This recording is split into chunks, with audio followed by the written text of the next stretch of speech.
All right, here we go. In three, two, one. Hello, and welcome to episode 225 of the WrassleCast. I'm your host, Don Delarente, and I'm joined by my SmackDown Matters correspondent, Miss Didi Jonet. Hey, friends.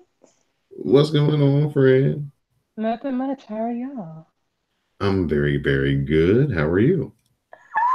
I'm a little bit, I'm better. I had to go to the urgent care over the weekend. Don't worry, it wasn't very urgent. What were they Nothing. caring for? Basically, I had some issues with my sinuses. You might could call it sinusitis if you want it to sound very dramatic. The answer to the question was Mucinex. So Oh, it this is the wasn't. continuation of the ladies' night WrassleCast when you were like, "I'm Yeah. sick." Yeah, like it didn't get better. And I'm an awful sick person. And when I was with my mother, so it was even worse. And I was like, I don't feel good. What do I do? And she was like, I'll take you to the urgent care. I was like, I don't want to be in the urgent care all day. She was like, well, let's just go to the urgent care and see what it's like. There was nobody in the urgent care. Literally nobody. There was one child who was like the child of a worker, and he was watching Black Panther. There was nobody in the urgent care. So I got seen. I was in and out in 20 minutes. NBD. The answer was Mucinex to drain my sinuses to relieve the pressure that was making me such a brat. And then I got a new inhaler because I was short of breath. So I have asthma. So again, nothing serious, but sometimes you have to act like a baby to get results. Well, thank you for the urgent care, and thank you to your mom for making the suggestion. Yes. But like shout out to the urgent care because there was literally nobody there. I've never waited a shorter time to see a doctor. She was crazy. PD Jones, we're going to just transition. It's just me and you tonight. The Oh. other members of the WrestleCast are visiting parts unknown this week. So, the news of the week: DX. They've been announced as the first members of this year's 2019 WWE Hall of Fame class. So, that's basically everybody but Rick Rude, Road Dogg, X Pac, Billy Gunn, Triple H, Shawn Michaels, and China. Yes. The internet is a buzz. We're happy for everybody, but we're really focused on China because China Right. deserves. And I'm glad that they've reversed their stance from when we first started doing this podcast, when it was, well, she did these movies, and if our kids were to Google her, these movies come up, and we just don't think that's good representation for our Hall of Fame. I mean, Remember that argument? it's bullshit because, are we gonna act like you're not gonna put Paige in a few years? Are you not gonna put, you know, Seth Rollins in a few years or 20 years, however long it takes? Are you not going to put in Xavier? All of these people, I can go see their godly goods on the internet. Like it is what it is. People are nasty, And just because that was a decision she made after she got blackballed out of the industry to make some money, oh well. We saw her normal parts. We're old enough to get over it. Hmm. And your children won't die because they saw a vagina. Like, it's okay. I thought it was a very awesome gesture, especially with the, getting everybody in. So even if, Billy Gunn isn't really a Hall of Fame singles wrestler, as a, No, he's not. part of DX, he's definitely an integral member. So I'm cool with DX being the first members of this year's Hall of Fame class. And Mm. in other news, Todd Dillinger has asked for his release from WWE. And he can go. Goodbye. Yeah, he was on the right side of things until he tried to do some all girls matter. Yeah, like, you can just not say anything, you know? Like, I think the problem with social media is sometimes these famous people get the feeling that everything they think needs to be said out to the world to be heard.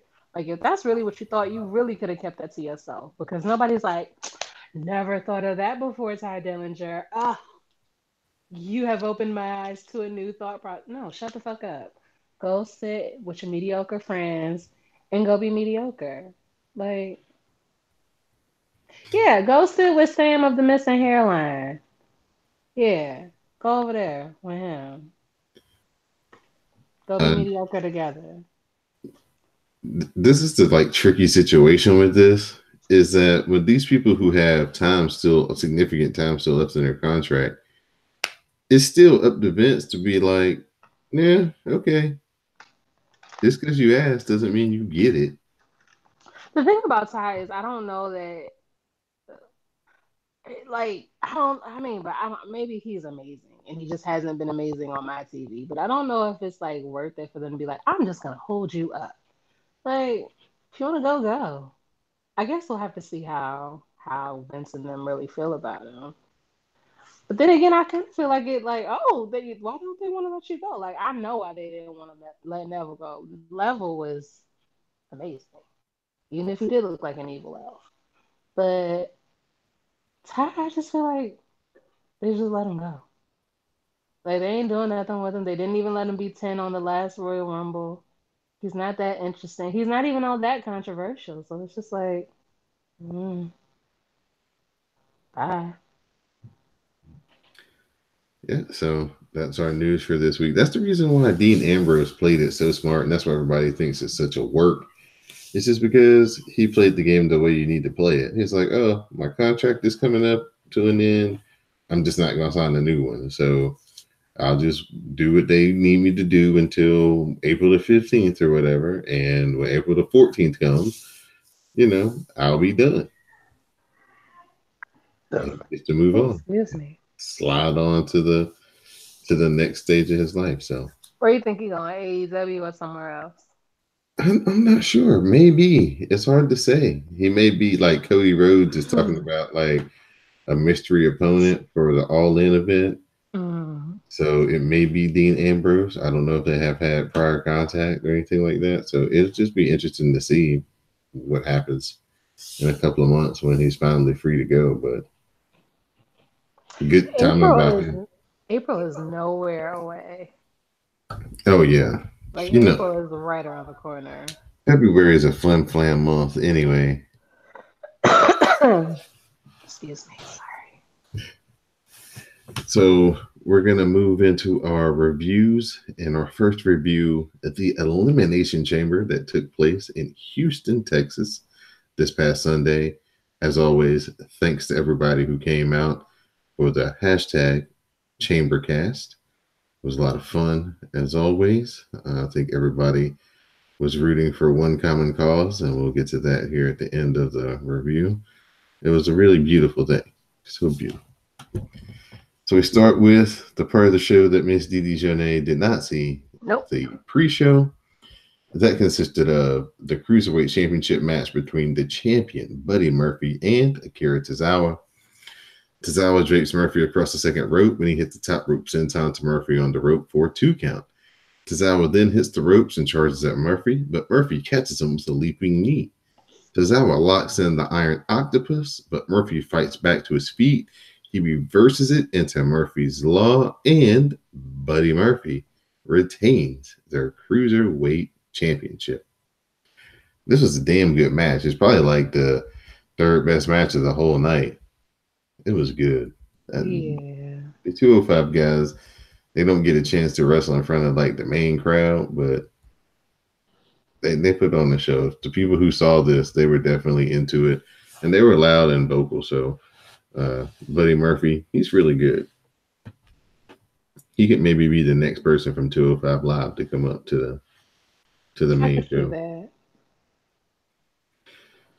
So, speaking of the main show, we're moving into Elimination Chamber proper, and we're going to start off with the Elimination Chamber match for the WWE Women's Tag Team Championships. So that's the Boston Hood Connection of Sasha Banks and Bailey versus Nia Jax and Tamina versus the Riot Squad versus Fire and Desire, Mandy Rose and Sonya Deville versus the Iconics versus Naomi and Carmella. Sasha Banks and Bailey start the match against Sonya Deville and Mandy Rose. The Riot Squad, their pod opens, then the Iconics pod opens, and next are Naomi and Carmella. Carmella locks in the code of silence on Deville, but Mandy Rose makes the save. Naomi goes after Rose and hits her with a springboard rearview. The Iconics set their sights on Naomi and double team pin her for a 3 count, and Naomi and Carmella are the first team to be eliminated. Your thoughts, Miss Dee Dee Jonay, before I move on? Shenanigans. Pure shenanigans. Naomi was looking good. They've had some good tag team moves. Naomi and Carmella, they really were, setting the pace for the match once their pod opened and they got in there. So it was really sad to see them go so soon. Nia Jax and Tamina, their pod finally opens. The Iconics try to hide in a pod, but Nia Jax and Tamina pry the doors open. Nia Jax and Tamina then ragdoll the Iconics in the chains and toss them back into the ring. Nia and Tamina hit double Samoan drops and get simultaneous 3 counts, and the Iconics have been eliminated. Liv Morgan tries to climb to the top of the pod, but Nia catches her and hits a Samoan drop from the second rope. Tamina follows up with a top rope splash to both Liv Morgan and Sarah Logan, and she pins them for the 3 count, and the Riot Squad have been eliminated. Nia launches Bailey onto the steel and tries to spear her through a pod, but Bailey slides out of the way, and Nia crashes straight through the pod door. Banks, Bailey, Deville, and Rose quadruple team Tamina while Nia Jax is down. Bailey hits a top rope splash onto Tamina and gets the 3 count. Nia Jax and Tamina have been eliminated. Miss Dee Dee, let's talk about Nia Jax running full speed into the pod. That was pretty vicious looking.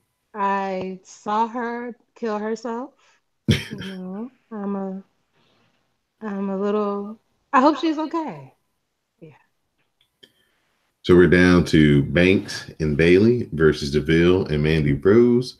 Rose hits Banks with the bed of roses, but Sasha Banks kicks out it too. Sasha Banks goes for the bank statement on Sonya Deville, but her injured shoulder prevents her from locking it in properly. So Sasha Banks uses her leg in a modified bank statement, and that's finally enough to force Sonya Deville to tap. And Bailey and Sasha Banks are your first ever WWE Women's Tag Team Champions. Almost like I wrote it myself. So, Miss Dee Dee Jonay, for at least 2 years, you've been speaking about these tag team championships, that the ladies need more reasons to have tag team matches, and if they're going to have tag team matches, they need to be fighting for something like a title. So now they're here, they're real. We have our first champions. How do you feel about your first women's tag team champions? I'm a big fan of it. I'm a big fan of excuse me, I'm a big fan of the fact that we finally got the titles. I'm a big fan of how they decided to do it, like 3 from Raw, 3 from SmackDown. Put them in an elimination chamber. The only thing I would have thought would have been better, maybe, would have been like tournament style, but maybe they don't have enough people for tournament style, so that's fine. I really, really like this. I really like how whatever's going on with Sasha didn't stop no show. Hopefully, the curse of Sasha does not continue and she can be champion for longer than a month. No shade. I'm just honest right now. But I'm very happy with the way this shook out. Not so happy with Naomi being eliminated first, but everything else I'm more than okay with. Yeah, this was a good match. I mean, it had a couple of, rough patches, but for the most part, they did a lot of cool stuff and the crowd was into it. Yeah, that's good. They deserve. Next up, SmackDown Tag Team Championship men's title match. The Miz and Shane versus the Usos. Miz sets Jay on the announce table, and Shane McMahon hits the leap of faith elbow drop from the top turnbuckle through the announce table. Jimmy then hits a super kick and he heads up top. Jimmy goes for a dive and splash, but the Miz gets his knees up. Miz hits the skull crushing finale, but Jimmy kicks out at 2. Jimmy then rolls Miz into a crucifix pin, and he gets the 3 count, and the Usos are the new SmackDown Tag Team Champions. Jimmy really isn't black. You can you can fight the cops and then you end up with a title a few days later. What?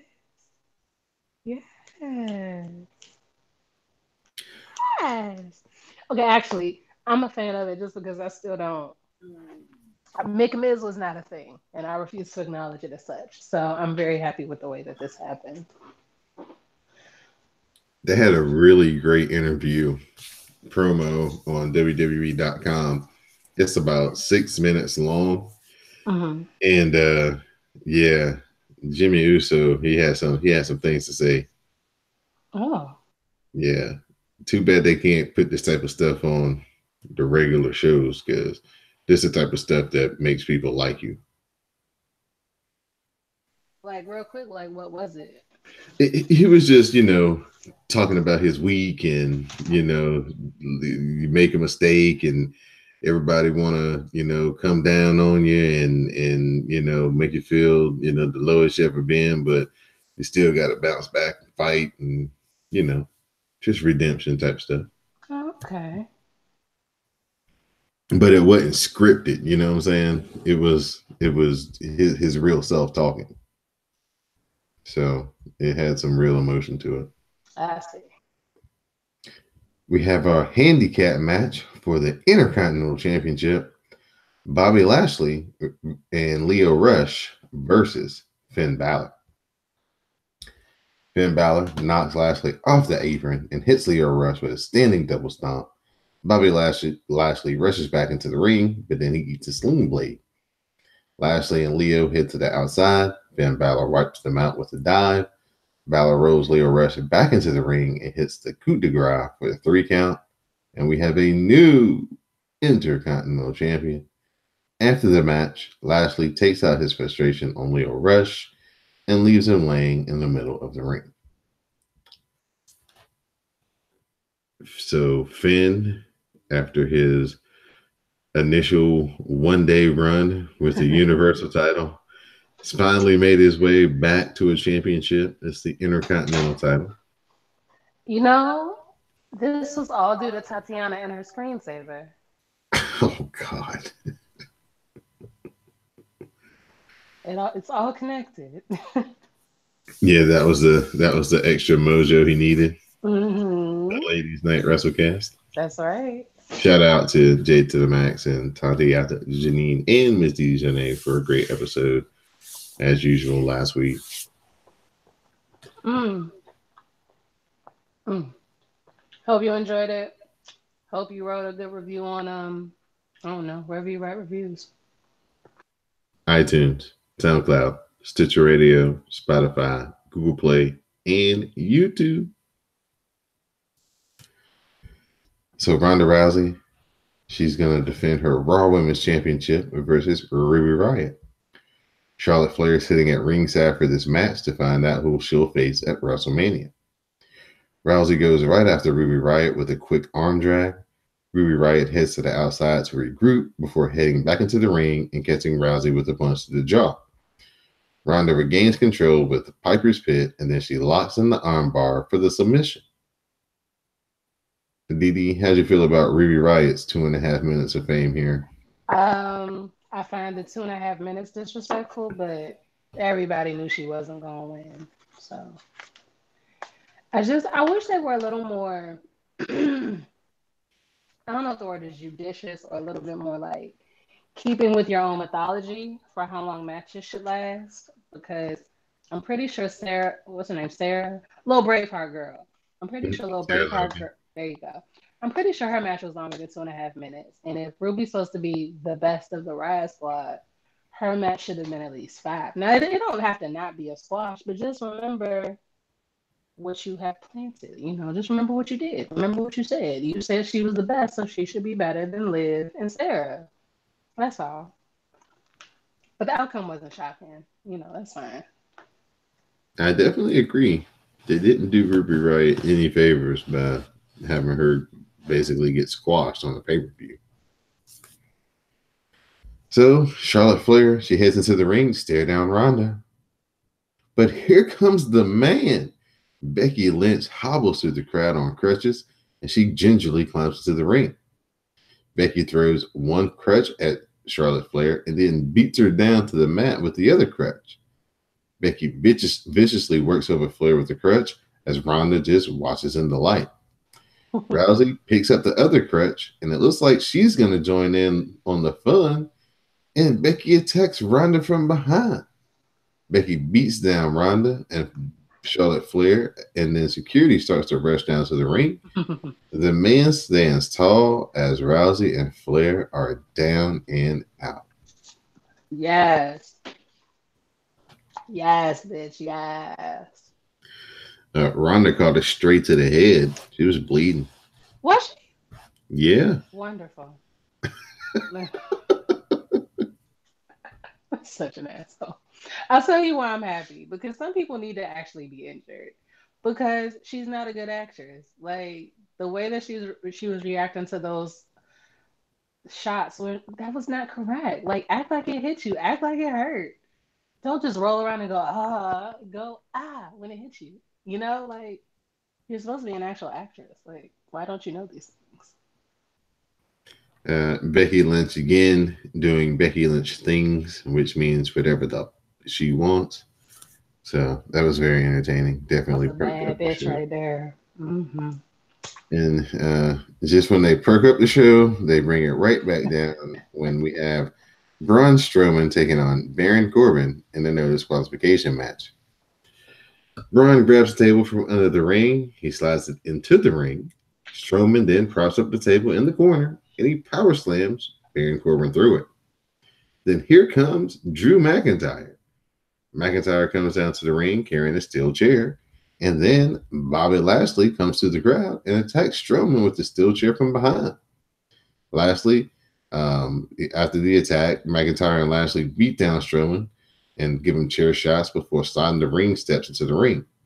Strowman tries to fight back, but Corbin levels him with the chair shots to the back. Corbin and McIntyre slide two more tables into the ring, and then McIntyre drops Strowman with a Claymore kick.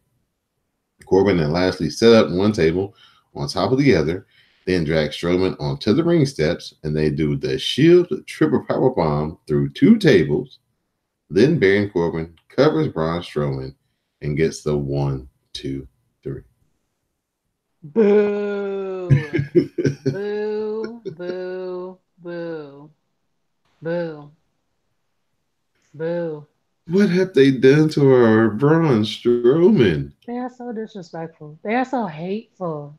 So hateful. Remember when Braun was, people were salivating, people were chomping at the bit that this guy needs to be the champion. I remember when Braun got compacted in a trash compactor and opened the shit back up. Once you have a man do that, once you have a man pull down shit to bury Brock Lesnar, I don't care if it's Drew McIntyre and Bobby Lashley and Baron Corbin. I don't care. Even if he got the 1, 2, 3, the correct answer would have been, and then he stood his ass back up. Like he is supposed to be an indestructible force, where you can only get him at the best for 3 seconds at a time. Like you are not supposed to bury him standing over top of him like you did some good hot shit. Like who is this? Why did you make him this? What did he do? Did he do something? Did he I, make you mad? Like I what haven't happened? heard. I haven't heard, but man, it's just It's unacceptable. I will yeah. not have it. You remember from Black Panther? I will not have it. 6 months ago, he was the hottest thing in the company. Everybody was like, "Man, Braun Strowman can't miss. Needs to be the champion." Now it's unrecognizable what they're doing with him. And it's like then they tried to walk it back on Monday, but it's like you never should have did it to begin with. Mm-hmm. So stupid. It's time for our main event of the evening, the Elimination Chamber match for the WWE Championship. We have Daniel Bryan defending the championship versus AJ Styles versus Jeff Hardy versus Kofi Kingston versus Randy Orton and versus Samoa Joe. Daniel Bryan and Samoa Joe start the match, and yeah, they were chopping the hell out of each other. Daniel Bryan, he bruises easily. Kofi Kingston's pod opens, then AJ Styles' pod opens. Joe locks in the coquina clutch on Kingston, but Kingston breaks free and Styles hits a phenomenal forearm out of nowhere, and Samoa Joe is eliminated. Jeff Hardy his pod opened, and Hardy heads to the top of the pod. He connects with a swanton bomb on the AJ on the top turnbuckle, but Bryan immediately connects with a running knee to Jeff Hardy for a 3 count. Jeff Hardy is eliminated. Randy Orton, his pod opens, and AJ Styles goes for the phenomenal forearm, but Orton catches Styles on the ropes and hits the RKO for a 3 count. AJ Styles is now eliminated. Daniel Bryan goes for the running knee, but Orton counters into a power slam. Kofi Kingston catches Randy Orton with a Trouble in Paradise for the 3 count, and Randy Orton has been eliminated. So, Didi, let me bring you back in right here. Mm-hmm. How loud did you scream in joy when you saw Kofi eliminate All Out?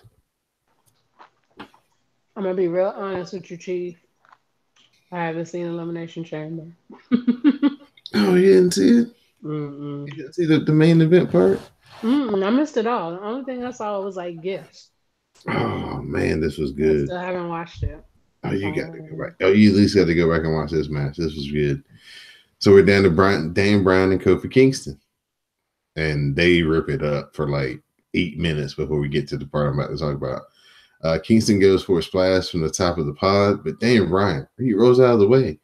Dan Bryan follows up with the running knee. He then gets the 3 count, and Daniel Bryan retains the WWE Championship. After the match, Big E and Xavier Woods, they join Kofi Kingston in the ring as the crowd chants, "Thank you, Kofi. Thank you, Kofi. Thank you, Kofi." Such a wonderful, glorious moment there. Everybody on the live chat was just rooting for Kofi, encouraging Kofi. It was awesome. Y'all really have faith. Yeah, we did. We did. It That'll looked learn like you. for a second there, it looked like it might happen. It looked like it might happen. Listen, y'all had Sasha, Mexican Bailey, and the Samoans win. What you think Black History Month is? No. No. So, Elimination Chamber was a pretty decent pay-per-view. Really, the only match that was kind of drag was that Corbin Strowman match, but the rest of the show was really good. The women's match was much better than I think a lot of people expected. They were like, "Oh, so many women, how are they going to make it work?" But they made it work. And then the men's match was spectacular, especially once Kofi and Daniel Bryan got in there in the very end. So good pay-per-view. Again, thank you for everybody who joined us for our live tweet. To all the new people who discovered the WrassleCast through the live tweet of the pay-per-view, we greatly appreciate you guys listening and joining the family. So we'll turn our attention to Monday Night Raw from Lafayette, Louisiana. Raw starts off with Triple H in the middle of the ring to tell us that it is so close to WrestleMania that you could cut the tension with a knife. He highlights last night and the awesome moments like Sasha Banks and Bayley winning the championships, or like Kofi coming so close to the WWE title. He then brings up Becky and how nothing will stop her from getting to Charlotte or Ronda Rousey. He says corporately, he must say that if she does this again, however, she will be arrested and prosecuted because she is suspended. But he said personally, it was pretty damn cool. Speaking of pretty cool, he said there was a special release on ESPN, And the first inductees into the WWE Hall of Fame are the Generation X. He says, if that's not enough to prove to you that we are on the road to Mania, he's going to pour gas on the fire. He brings up NXT. He says he wants to introduce us to some people who will be making their debut tonight, starting with Ricochet. Triple H then announces Aleister Black. Next up, he announces Johnny Gargano. And finally, he introduces Tommaso Ciampa. Triple H says right now, all hell is going to break loose. He points out to some tables and says that tonight there will be a table match, and it will be between Baron Corbin and Braun Strowman. So, Miss Dee Dee, let me bring you back in at this particular point. Mm-hmm. I'm going to call these guys the NXT 4. Okay. So, the rumor and innuendo is that Vince was just like, I got to have something. Give me the 4 best guys you got down at NXT. Oh, really? Just bring them. Just get them up here. And Triple H apparently had no idea that this was going to happen. So it's just kind of like a spur of the moment decision. So he's like, bring me up your 4 best for Monday, or bring me up your 4 best. I think he was bring me up your 4 best. What I heard is they're going to be working all 3 brands until the Superstar shakeup, which is when, after WrestleMania. Oh, that is a schedule. The thing is, NXT, they tape, so they'll do a taping and they'll get like a month or a month and a half of shows out of the one taping. So they'll just basically have to go through SmackDown and Raw. But what it does is it totally whatever, because of the way they played it later on in the night, whatever the storylines was at NXT, Vince was like, fuck it. I got, Yeah, because nobody's carrying over whatever they had, at least not yet. Right. So we'll get into their debuts to various degrees a little bit later in the review. But first up, we have the tables match: Baron Corbin, Braun Strowman. Braun Strowman gave him power slam through the table. He won. So Braun starts to make his way up the ramp.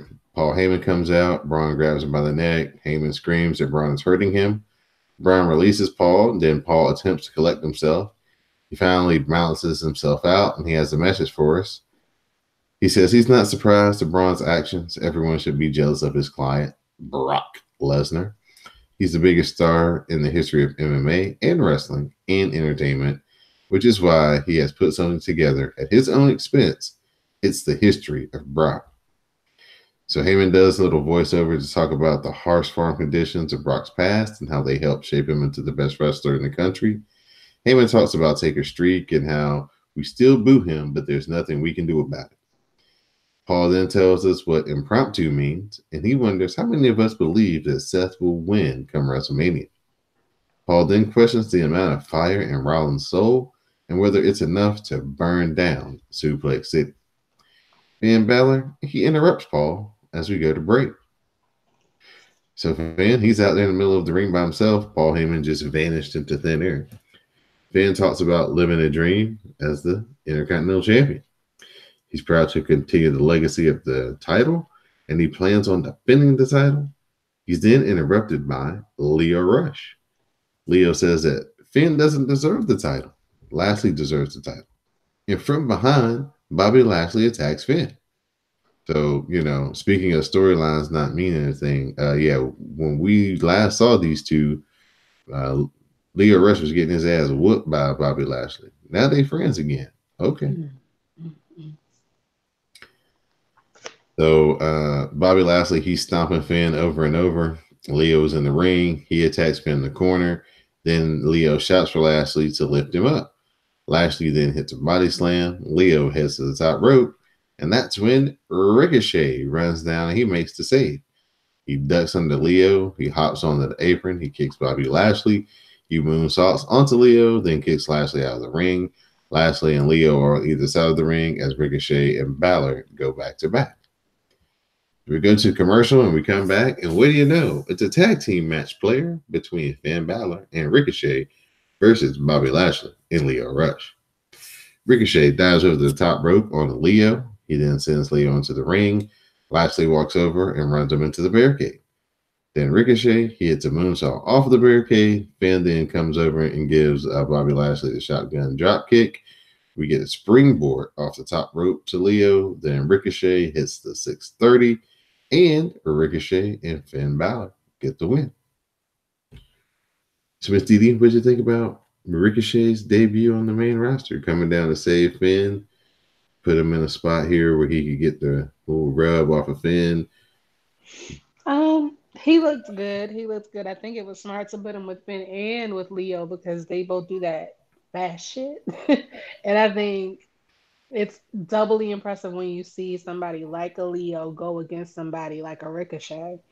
Because it's like, oh, both of y'all are super fast. Both of y'all are spinny, turny, twirly niggas. Like, that's amazing. Like, all y'all just real good. And then you got Finn, who's, not necessarily as twirly, but certainly athletic. And then you got Bobby just being big as shit in the corner. So I think it was a really good way to introduce Ricochet. If it wasn't going to be a one-on-one, I think this was like the tag match to do it. Backstage, Drew McIntyre, he's talking to Triple H. He tells him that he wants the main event at WrestleMania. He says he wants Seth Rollins' spot, but then walks in Dean Ambrose.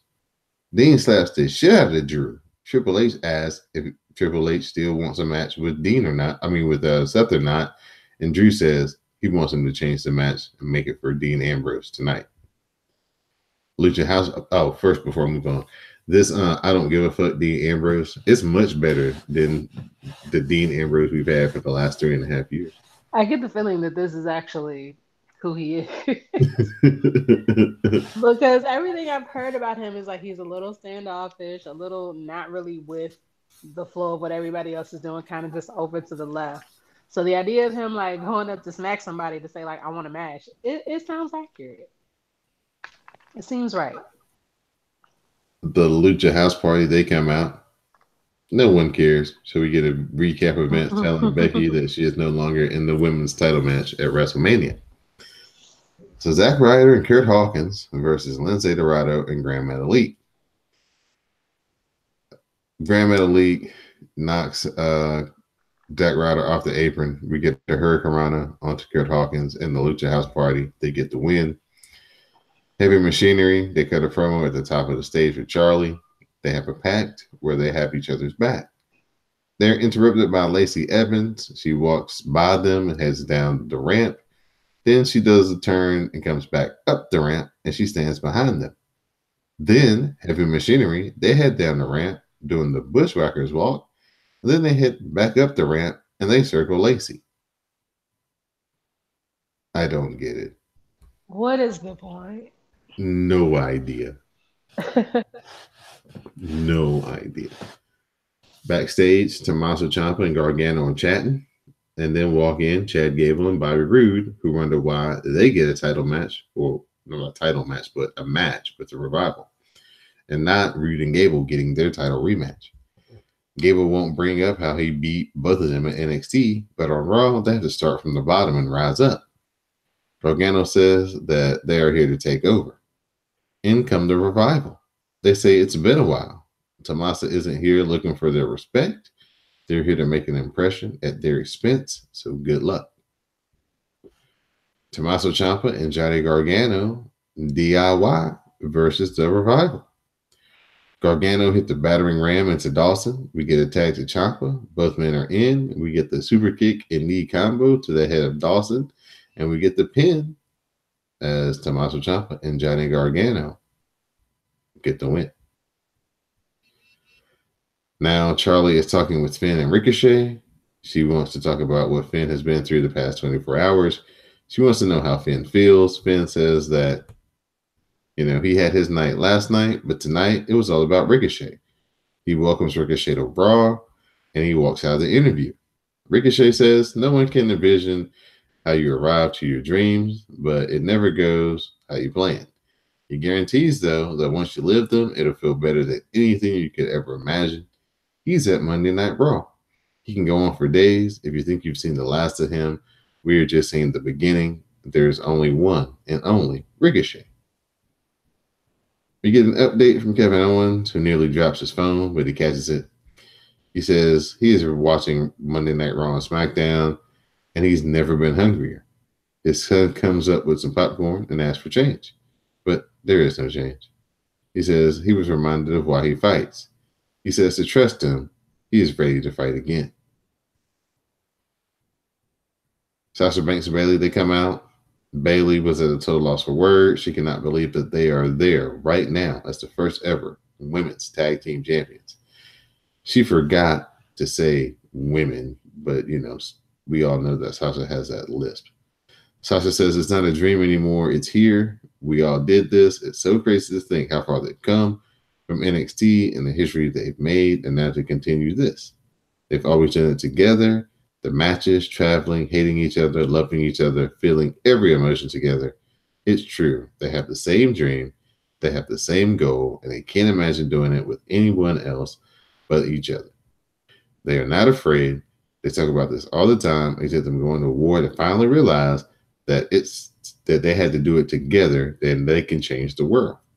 This is just the very beginning, and they plan on being champs for a very long time.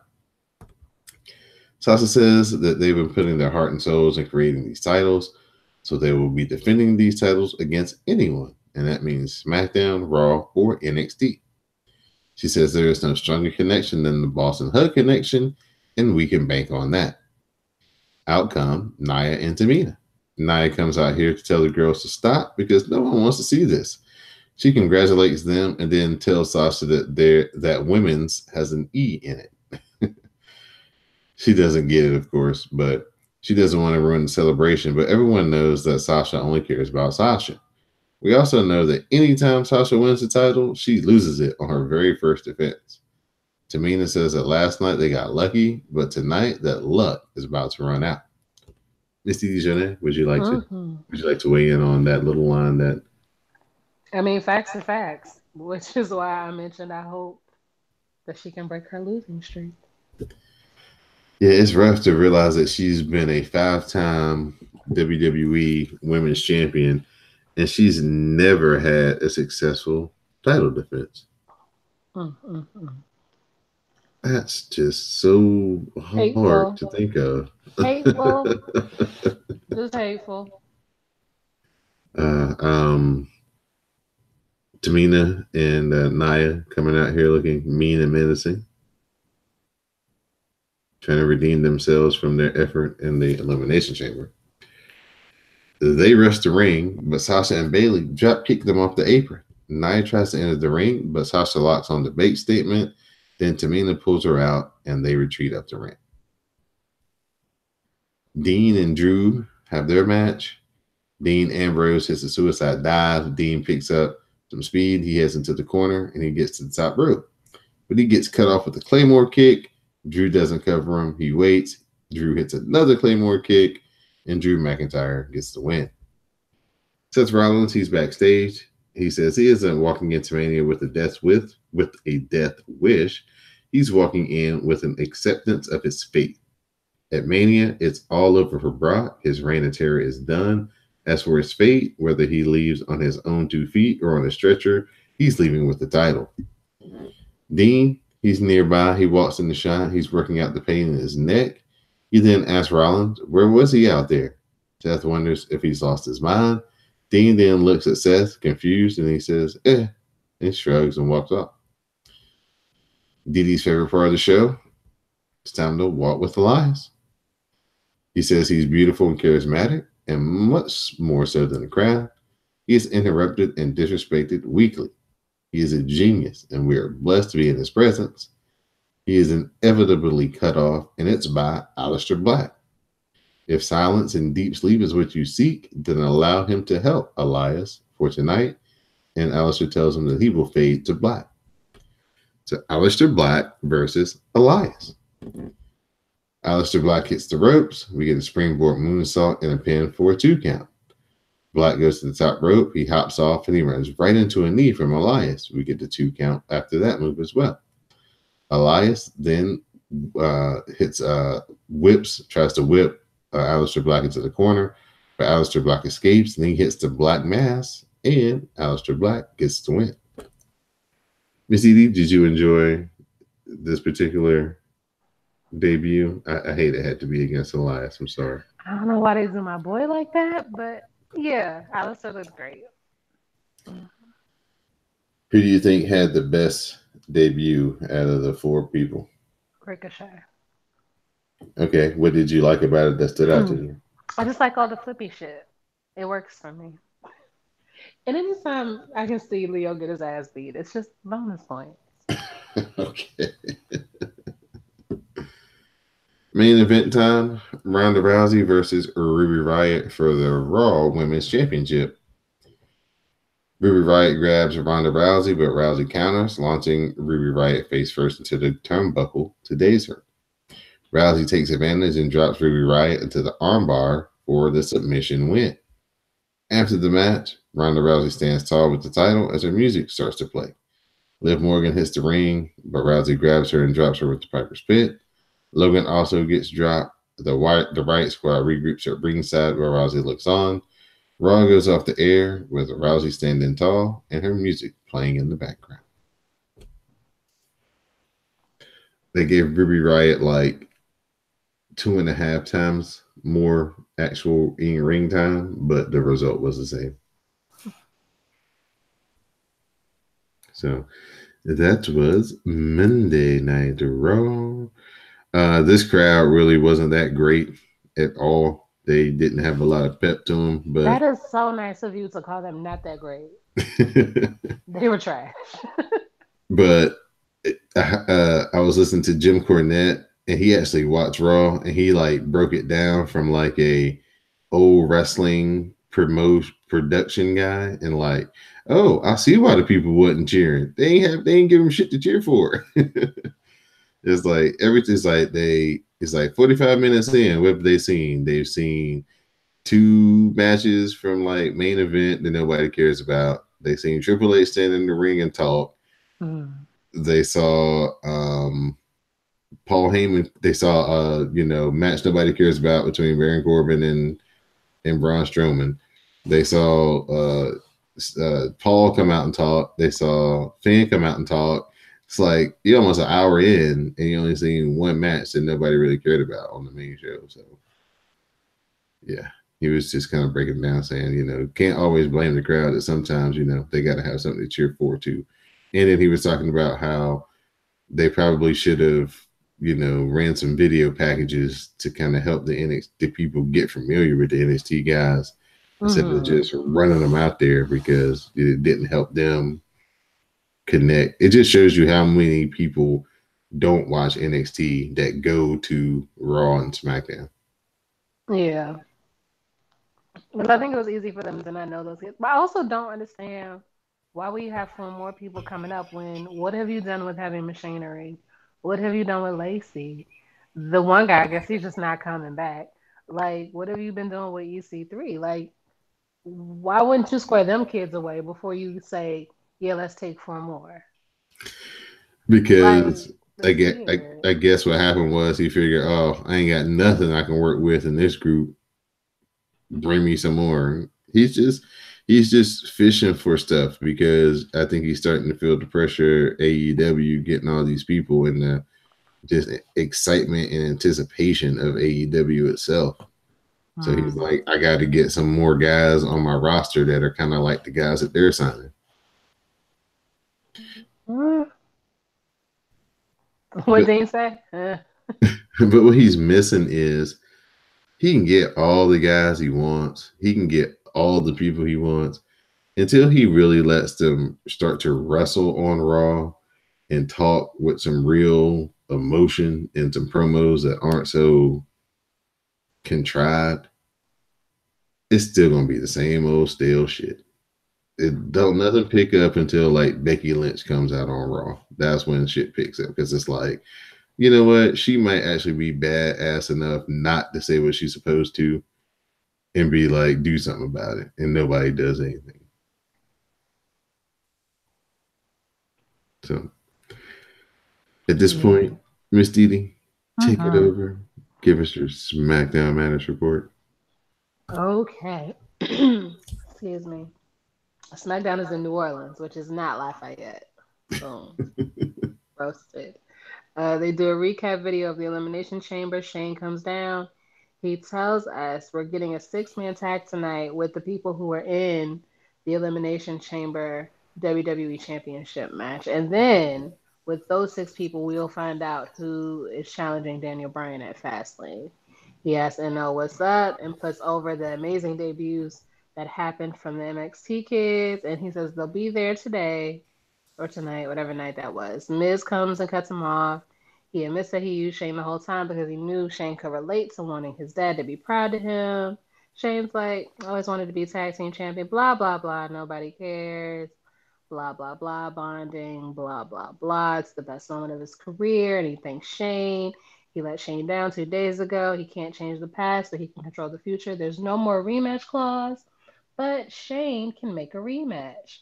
The crowd wants it, I guess. Miz wants it. Shane wants it. The Usos are like, whoa, bitch. No. He said there is no automatic clause. They're willing to let Shane forgive the Miz and let it happen, but they point out that Shane can't forgive Miz because he's a joke, a loser, a failure, a wannabe A-lister with C-lister skills, and a crybaby. They tell Shane to get another partner, and Shane has heard enough. You don't disrespect the Miz like that. The rematch is on, and it'll happen in Cleveland at Fastlane. The fans are disappointed it won't happen tonight, but The Miz points out it'll still be awesome. That's the one thing they've never learned how to do. Like, properly tell you there's going to be a match, but you're not going to be able to see it. Like, there's no good way around it. Still. Um, Alistair gets his SmackDown debut versus Andrade and his fiance slash wife, Zelina Vega. We still call him CN in these streets. He goes for the Hammerlock DDT, but Alistair counters for a roll up. Then there's a German suplex that gets two for Alistair. CN hip tosses him into the corner, then hits the double knees in the corner, but that only gets two. Suddenly, Black Mass happens and it puts CN almost down for the 3 count, and his wife is very sad, I guess. This was a good match, a good showcase for him. Somebody who can keep up with him. Mm-hmm. I like that match a lot. Yeah. Uh, Caleb Braxton, no relation to them other Braxtons, asks Champa and Gargano if they can keep up with the Black. They both seem confident that they are. Then the bar informs them that they should just go back to NXT or Raw. Just stay away from SmackDown Live. They're not just there to set the bar, they're there to break the bar. And then Sheamus and Cesaro find that funny. AJ, Jeff, and the New Day are all on the same page, I guess, in regards to something. Not sure what. The bar. Working together since they were all, fighting against each other the night before. Kofi came Oh, and a in, 6-man tag. yeah, came Mm. in with the olive branch full of pancake. I see it. I see what it is. So next is the match: the Bar versus Champa and Gargano. Uh, there's an assisted Irish curse to Johnny for a near fall. Then Sheamus talks some shit, gets super kicked. Cesaro tags in. He tries to knock Champa off the apron. Champa ducks, does get the tag, and then rolls up Cesaro for the 3 count. After a while, in the back, we can see Asuka. She said she's ready for a new challenge. She beat Charlotte and Becky at TLC, made Becky tap out at the Royal Rumble. She wants to know who is ready for Asuka right now. Fire and Desire appear. Mandy wants Asuka to take notes from her. Says she's ready for Asuka. And Sonya seems happy to let her take that bullet. I'm not gonna get into it. Mandy won. I don't know how, and I don't know why, but that's what Shenanigans, happened. distractions. Listen, ain't that many distractions in the world. But sure, I'll go with what you said. Shenanigans. Next, Charlotte is asked if Becky Lynch will haunt her road to WrestleMania. She doesn't think so. The reason why they're asking is she did beat her ass at Elimination Chamber, and also she went and found her during one of the lab matches during the week. So that's why they're asking if Becky is going to haunt her for the next 2 months. Charlotte was Miz, bruised the fuck up.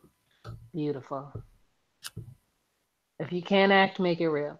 Miz tells Shane that Mr. Miz will be at ringside for the match at Fastlane. Next, Ricochet versus Eric Young with Sanity. I forgot all about that, which is why you don't need four more people you don't know what the fuck to do with. But that's neither here nor there. Standing shooting star gets two. Eric Young got his eyebrow busted at some point. Ricochet kicks the man out of the ring. Then he kicks Wolf down, then takes out Killian Dane and Young with a dive. There's another kick that sends Eric Young down, and it's 6:30 time, which is beautiful. And of course, he gets the win. Kayla Nat Braxton welcomes a new day. Xavier says she has too much dip on her chip. What is the context? Too much dip on your chip. Does it mean you're too excited? I think so. Mm. Or are you doing too much? Yeah, Something maybe it means you're similar. doing too much. Yeah. Too much dip on your chip. I don't know. I'm going to say it to my boss and I'll see what happens. He and Big E know how long 11 years is. Kofi feels like the entire WWE universe has his back, and it wouldn't be possible without Xavier and Big E. They love each other. And if they have Big E or Xavier's hurt on him, I will stab you all. Am I clear? Like, don't ruin it. Let black people have things. They're amazing together. They can prosper as individuals without breaking up the group. Come on. Don't be awful. But anyway, Kofi has other tag team partners this match. He's with Jeff Hardy and AJ Styles. They're fighting Samoa Joseph, Randy All Lives Orton, and the new Daniel Bryan with the felt or hemp belts, I should say. Daniel Bryan has a few words before they start. He calls them small minded skeptics, and he says they have held back Thomas Beckett, Joan of Arc, and Socrates. Look at those handprints on that man. Either way, Daniel Bryan serves a higher purpose to enlighten and educate. He will educate us about his opponent at Fastlane, but he'll tell us who it's not, the men in this match tonight, as he defeated them all in the Elimination Chamber. So anyway, to the match. AJ locks on the calf crusher. Joe breaks it up. Hardy hits a twist of fate. Brian goes on a label lock on AJ. It's broken up, then there's a Pele kick on Brian. Kofi gets the tag. Then Daniel Bryan tosses Kofi on top of everybody. Kofi comes back anyway, takes Brian out to the outside. There's trouble in paradise. Kofi gets the win. And Big E and Xavier put Kofi on their shoulders, all while keeping an eye out on the corner just to make sure that don't nobody interfere with their celebration, because you gotta keep your head on the swivel. Never forget. Shane comes out right after the match to announce that Daniel Bryan will defend his WWE Championship at Fastlane against Kofi Kingston. Ba, And ba, the ba, crowd ba. goes wild. Boom, baya, and all that shit. You know, Boom clap, boom clap. boom, crowd. It's fake drink. So yeah, fun. Lots of fun.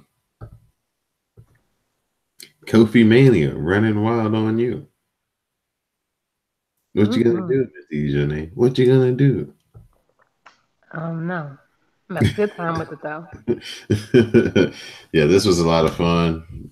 It's definitely uh, grabbing the momentum of Kofi the last couple of weeks. Last week on SmackDown is a match in the Elimination Chamber, and now giving him a match at Fastlane for the title. So everybody will be invested again. And maybe, just maybe, they could do the unthinkable. Let Kofi come to WrestleMania with the belt. That would be the best WrestleMania ever. That's true. So I'm looking forward to that Fastlane match. If they have the type of chemistry that they've shown in the past couple of weeks, then that match for the title could be epic. Mm-hmm. So before we move on to NXT, just please go over to support our sponsors over on CSPN.us. Click on the tab that says Keep Our Podcast Free at the top of the page. Do some shopping with Amazon. Mother's Day's coming up. Get ahead of the game. Go out there, get something for mom. Do it through CSPN.us. Help keep the podcast free as some of your purchase will come back to the podcast network to help keep each and every podcast free on the network each and every week. So once again, Amazon.com through CSPN.us. Do it today. NXT time. We open with the video package hyping up our main event tonight. Johnny Gargano versus the Velveteen Dream for the North American Championship. Start off with Aleister Black versus Roderick Strong. They fight on the apron where Roddy Strong hits a release backbreaker onto the top turnbuckle for a near fall. Roddy's still on the offensive, and he hits a jumping knee that gets another near fall. But from out of nowhere, Aleister Black hits the Black Mass, and Aleister Black is victorious. The Undisputed Era, they hit the ring, and they jump Aleister Black. But a limping Ricochet comes out, and he takes them out with a springboard crossbody. Ricochet and Aleister Black clean house, forcing the Undisputed Era to retreat. Did you see this week? I did, but not this match. Okay. Sarah Amato and Serena Deeb are talking about the new recruits at the Performance Center. Shayna Baszler and her friends showed up, and they started beefing in the locker room with Mia Yim, Lacey Lane, MJ Jenkins was in there. So we got some stuff starting. We get a Bianca Belair vignette. She says that 2018 was her breakout year and that she had Shayna beat in Phoenix if it wasn't for the referee being down. Bianca Belair says her mindset is undefeated, but all of a sudden, Io Shirai and Kairi Sane are entering the picture, and she won't step aside for Io. That's right. We get a recap of the 4 NXT stars to appear on Raw and SmackDown this week. Then we get an announcement that the Dusty Rhodes Tag Team Classic returns in 2 weeks, and the winner will face War Raiders at TakeOver New York. Announced so far are Fabian Eichner and Marcel Bartel, the Street Profits, the Forgotten Sons, and the Undisputed Era. And the rest of the teams will be made official next week. We have our next match, Mia Yim versus Xia Li. Xia Li hops onto Mia's shoulders and rolls her up for a 2 count. Xia then gets another 2 count on a roll up, and then she hits a big kick to Mia in the chest. Mia then comes back with strikes of her own. They kick at the same time, and Xia lights Mia up before hitting a tornado kick for a 2 count. Mia drops Xia with the spinning back fist. Then Mia adds to protect your neck, and Mia Yim gets the win. Shayna Baszler and her buddies hit the ring to jump Mia. She gets saved by the other girls from the PC locker room earlier. So that's Jessie Elvin, Lacey Lane, and MJ Jenkins. Shayna rocks Jenkins with a knee and is taken down by Mia, but it ends up in a 3-on-1 attack again, and Shayna stands tall with the title. So Miss Dee Jonay, please jump in here, give your analysis with Miss Mia Yim trying to stand up for the girls in the locker room. Looks like she's going to be, her and Shayna are going to have a match next week. It was announced online. That's cute. That's nice. You know what she called Shayna? That was trending today. You see that? I did. She called Mia called in the tweet to announce that she's going to get the match. She called Shayna Baszler Sharon Corbin, and the internet lost their mind. I mean, it's pretty accurate. It was cool to see Lacey Lane and MJ Jenkins, the girls from the Mae Young Classic this year. Oh, really? Yeah, MJ Jenkins was the one in like the hot pink that was going toe to toe with Shayna in the ring. And Lacey Lane is she has the long braids. Lacey Lane, she's small, but she's gonna be really good, I think. MJ so Jenkins is really good too. Yeah. Her and MJ Jenkins are both black. Oh, so all the ethnic girls. Oh, I see what it is. Yeah. Black History Month. I get it. Candice LeRae, she's giving Johnny Gargano a pep talk backstage. Tommaso Ciampa waits in the wings. She's not happy to see him. Tomasa offers Johnny his help tonight, but Johnny declines because he won the title without Ciampa. Tommaso says he'll be watching. You get an interview with Matt Riddle, conducted by Jeremy Borash. Riddle is asked about being more conservative.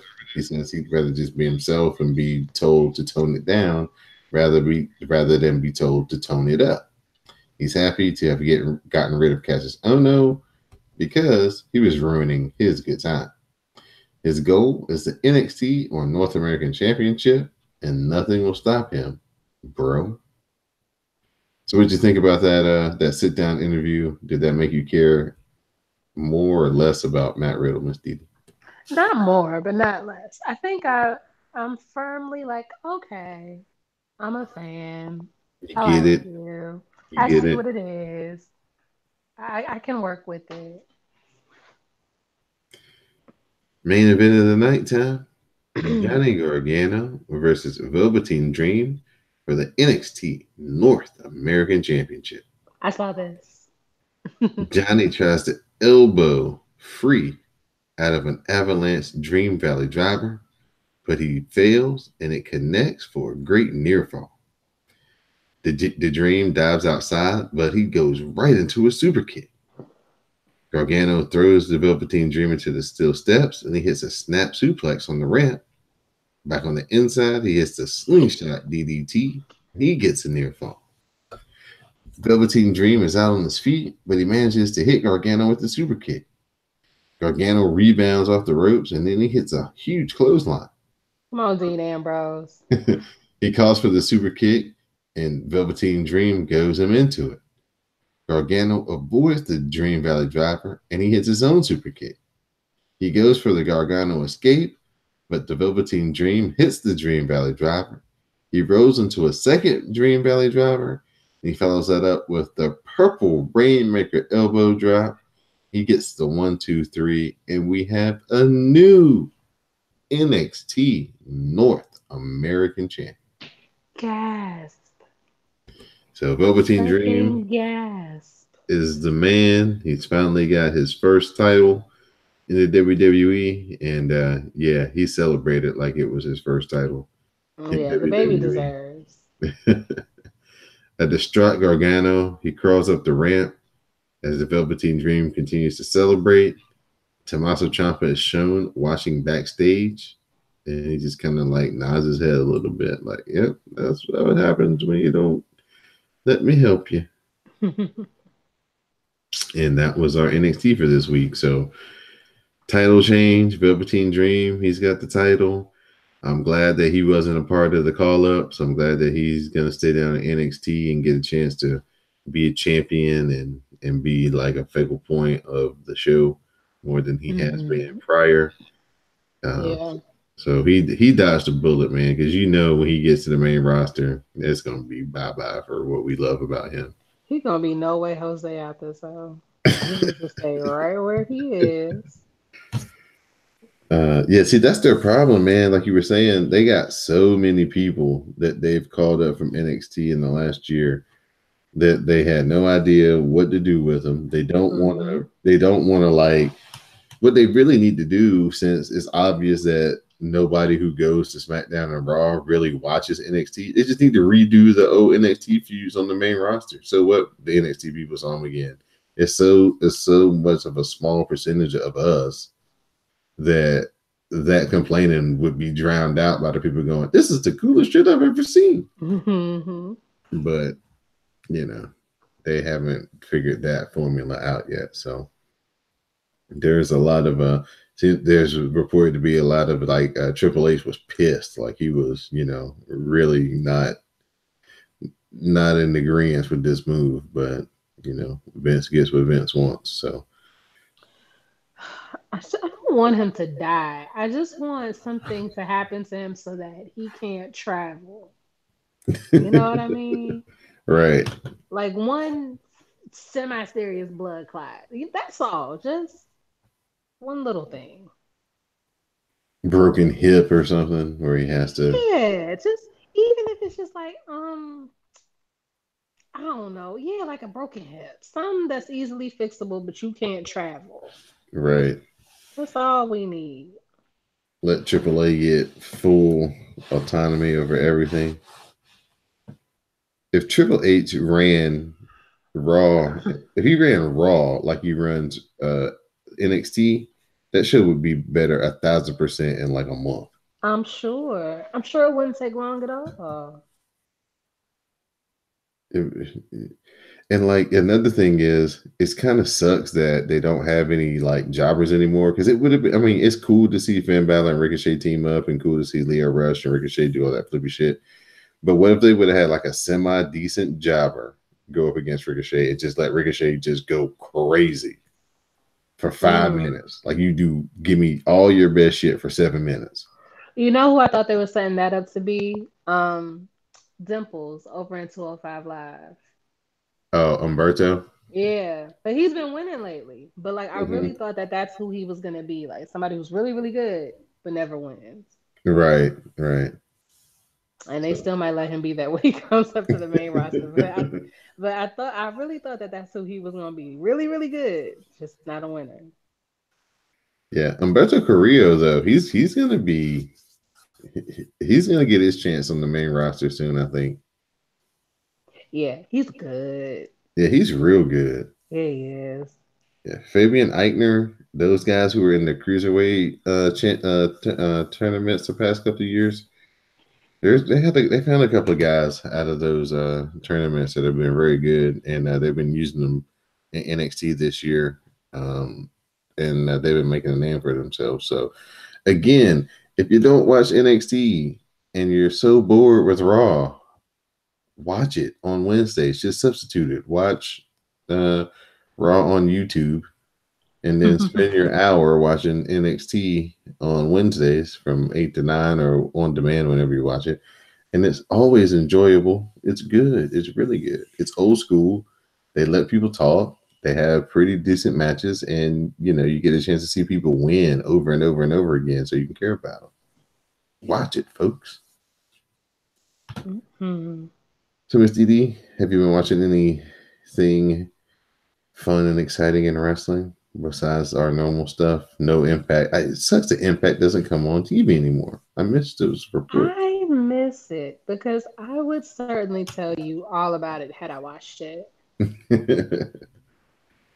um, Neville, aka Pac, had a really cool match this week as he went up against Will Ospreay. He also wrestled against Walter, so I could only imagine what that looked like as far as the size comparison. Walter was the big guy who came out at the end of the Pete Dunne match in the UK Takeover. Didi, Mm-hmm. the big guy. Yes. Now imagine him wrestling against Neville. Just a visual.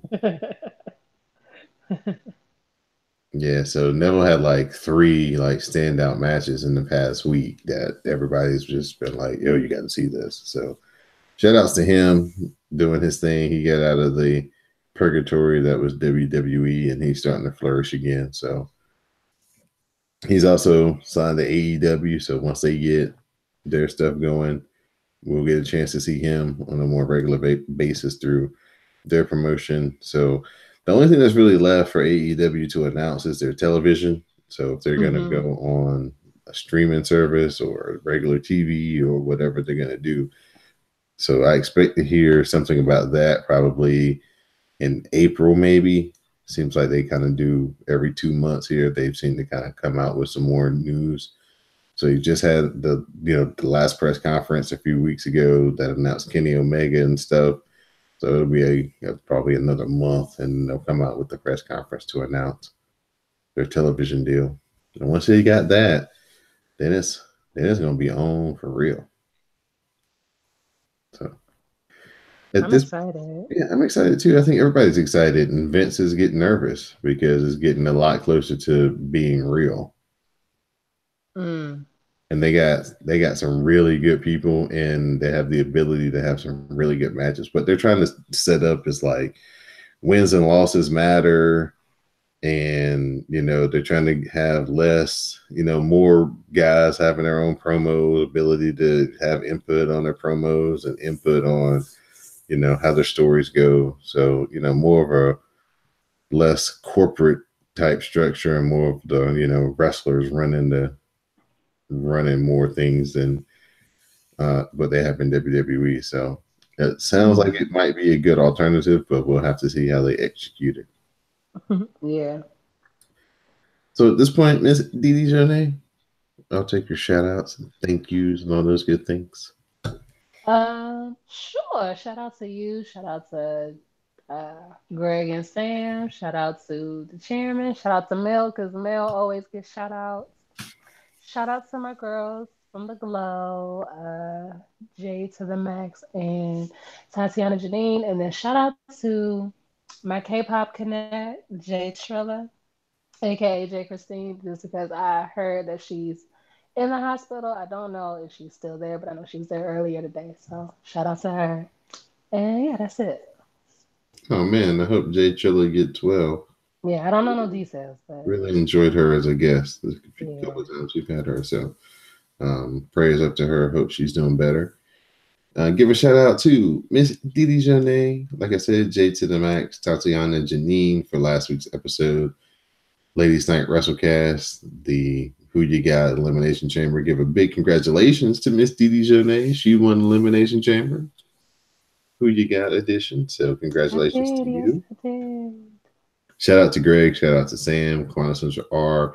Shout out to Mo_Reese. Big shout out to him, man. Keep your head up. The WrassleCast family's got your back. Shout out to all the members of the Glow, all the Wrestle Bays, and everybody, like I said, who joined us for the live tweet. Everybody who found out about the live tweet and listened to the podcast for the first time. Thank you. Welcome to the family. Share, retweet, review. Spread the word, let them know what we're doing over here on the WrassleCast and the CSPN. And also visit the Patreon page, patreon.com/CSPN Media. Check out our exclusive content, our pre and post show conversations that we call the Dark Match. You can, this week, cooking with Miss Didi Jonay, you can hear her chefing up some of her keto diet cuisine. As we talk about various TV that she watches as well. So it's always interesting conversations over on the Dark Match. You can take that out on our Patreon page, subscribe, become a Backstage Pass member, $3 a month, and you'll get these weekly exclusive podcasts.